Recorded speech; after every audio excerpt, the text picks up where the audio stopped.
حضرت کعب الاحبار رضی اللہ تعالیٰ عنہ حضرت عمر رضی اللہ تعالیٰ عنہ پلاس کی ایمان راوړو دا د یهودیانو عالم وای اے کعب الاحبار تا خو پخوانی کتابونه هم ویلي دي قرآن دې هم ویلی دی عالم ما ته د مرګ کیفیت بیان کا نو دی ورته فرمای د مرګ کیفیت په داسې خپل عقل مطابق زه درته وښایم وایي داسې دی لکه یو انسان ته چې خپلو طرفه غنه وردنه کې غنه خو پیژنې که نه ازغي چې په باندې غنه وردنه کې د خپلو طرفه او په خولې طرف ته راکاږي او ځان سره دا کلمې کلیجي زړه هر څه راکاږي وایي دا مرګ انسان هر څه داسې ځان سره راکاږي ما عزتمندو قرآن کې الله فرمای الله ته توبه وباسئ خو توبه نصوحه حضرت انس رضی اللہ تعالیٰ عنہ نے روایت تے فرمائی حضرت معاذ بن جبل رضی اللہ تعالیٰ عنہ تپوس وکړو چې قربان یا رسول الله دا توبه نصوحه څه ته وایي نبی پاک صلی الله علیه و آله وسلم ورته فرمایل ګناه نه داسې توبه کول چې بیا ګناه کول تا ګمان هم نشي را او هغه ګناه طرف ته ورتک تا ته داسې مشکله شي لکه یو ځل چې تل زناور نه پی ولوشي او دوباره د تیو ته هغه پی خطل مشکل دی ناممکن دی انسان د پاره ګناه نه بعد توبې کولو توبې نه بعد د داسې خپل ځان جوړ کی چې د ګناه طرف ته نه ورځي دا توبه نصوحه دی قرآن کې الله فرمای الله تا توبه نصوحه وباسه ما عزت مندو یو کتاب دی حکایت اور نصیحت ډیر پخوانی کتاب دی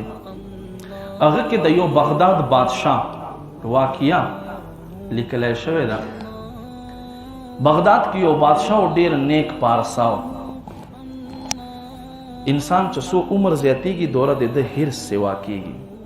چې سو عمر زیاتیږي دوره د دنیا په خوند باندې دی پوهیږي مرګ هیڅوک نه خوښوي هیڅوک نه خوښوي هیڅوک مرګ نه خوښوي زمونږ یو تر الله دې وبخي 90 نه بره روانو ډیر کمزوری و ما ته وی دعا کوه چې خدای پاک دې ځل ژوند راکړي چې دا یو ځل روجې خو زه صحیح پکې ونیسم مل ښه نیت ته دی خو لکه مرګ څوک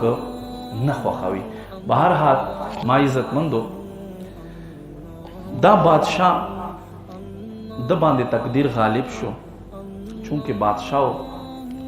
هغه سادگی هغه عاجزی هغه انکساری ارسه بیا پریخول بیا دوباره موج مستیو تراغه یو عالیشان محل جوړ کړای او روزانه بدا ډولونو او باجو ول او سرناګانو ول خلق پراتله او خلق پراتله تپوس پته کول څنګه د زما دا محل خلقو به تعریفونه ورته کول بیا خلقو ته تاسو ماته مشورې راکې په کم کم ځای کې زده یو محل جوړ کما مالداری خلق په ورته وزیران به ورته راتله جی دلته چې جوړ کې دلته چې جوړ کې او دسه جوړ کې او دسه جوړ کې روزانه بدا سلسله روانه وي لکه هر یو انسان یو لین روان کړای دغه څه بدته خلق راتله او روزانه به خلکو نوې دته آیډیاز ورکولې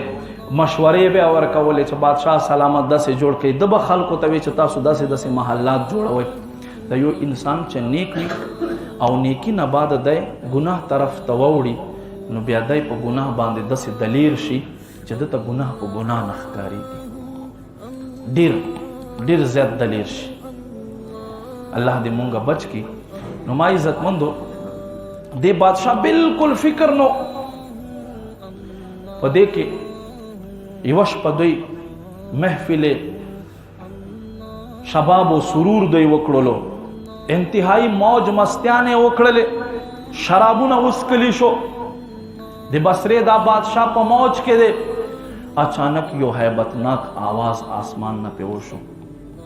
وای اے خیسته محلونه جوړونکو ولې تاسو نه مرګ هیر دی تاسو به ما خواته نه راځئ چې د دنیا په موج کې ډوبې د دنیا په خوندو کې ډوبې بس دنیا ته تاسو هر څه وویل تاسو نه ما طرف ته راتګ هیر شو بس ما عزتمندو یاد دا یو داسې آواز و چې واړو زړونو ټک ور سره وکړلو بادشاہ د مصاحبینو ته ووی تاسو دا آواز واورېدو که صرف ما واورېدو چې مونږ واورېدلو وی زما دنیا زړه دنیا زیر او زبر کړه داسې یو آواز وی ای زما ملګرو ما په دې زړه کې څه لږ درد محسوس شو. تاسو محسوس کیږي که نه؟ وایي نه. وایي ما ته داسې ښکارېږي چې ما مرګ ټیم راغی، ما مهلت ختم شو. وایي تاسو ما دپاره څه کولی شئ؟ وایي علیجا چې څه تا خوښوي موږ به ستا دپاره هغسې کوو. وایي چې څومره شراب پراته دي ټول مټکي مات کړئ. ټول مټکي یې مات کړل. رب ته په سجدې شو. وایي یا ربه انسان یم، خطا شوم، غلطي مې وکړه، زه په خپلو ګناه باندې نادم یم، خو یا الله د توبې دروازه لا بند شوې نه ده، ته زما توبه قبوله کړې. بس دې نه بعد مرګ مرګ مرګ دا ټکي په خوله باندې سړی مړ شو. د هغې زمانې